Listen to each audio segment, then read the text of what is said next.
ভাইরা আমার, ওসমান হাদি আর ফিরে আসবে না।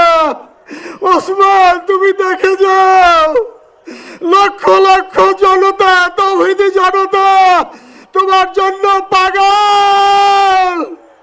ওসমান, তুমি মরো নাই, তুমি আমাদেরকে পাগল বানাই দিয়ে গেছো। ভাইরা আমার, 7-8 দিন হলো, এখনো পর্যন্ত আমরা কিছুই করতে পারলাম না। এই দুঃখে কলিজা ছিঁড়ে যাচ্ছে। আমরা ওসমান হাদির জন্য দোয়া করি, আমরা ওর সন্তান, ওর স্ত্রীর জন্য দোয়া করি। ওর সন্তান মাত্র 8 মাস বয়স। গতকালকে যখন ওর কাছে নিয়ে আসছে, সবাই বাবাকে দেখাবে ওসমান হাদিকে। আমি বললাম, কি লাভ হবে? ও তো কোনোদিন ওর বাবার চেহারা কথা বলতে পারবে না। ওর ছেলে আর কোনোদিন জানবে না যে আমার বাবা কেমন ছিল। ভাইরা আমার, ওসমান হাদি আর ফিরে আসবে না।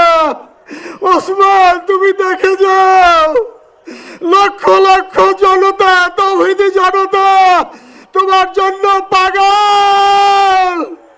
ওসমান, তুমি মরো নাই, তুমি আমাদেরকে পাগল বানাই দিয়ে গেছো। আল্লাহর কাছে আমরা সবাই দোয়া করি, আল্লাহ যেন আমার ভাই শহীদ শরীফ ওসমান হাদিকে জান্নাতুল ফিরদাউসের মেহমান হিসাবে কবুল করেন। আল্লাহ তাআলার কাছে দোয়া করছি, আয় আল্লাহ তাআলা, আমরা যারা বেঁচে আছি ঈমানের সাথে, স্বাধীনতার সার্বভৌমত্ব রক্ষা করে তৌহিদের দ্বীপ বাংলাদেশকে যেন আমরা রক্ষা করতে পারি, সেই তৌফিক আল্লাহ তাআলা আমাদের নসিব করুন। আপনাদের সবার কাছে দোয়া চাচ্ছি। আমার মেজো ভাই ওমর ফারুক সাথে ছিল, ওর জন্য আপনারা দোয়া করবেন। আমার ছোট বোন মাসুমা অ্যাবনর্মাল হয়ে গেছে, তাকে চিকিৎসা করাচ্ছি, ডাক্তাররা বলছে অনেক বেশি সমস্যা। আমাদের পরিবারের জন্য একটু দোয়া করবেন।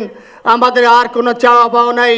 শরীফ ওসমান হাদি, তুমি বেঁচে থাকো, আমরা ওর জন্য দোয়া করি।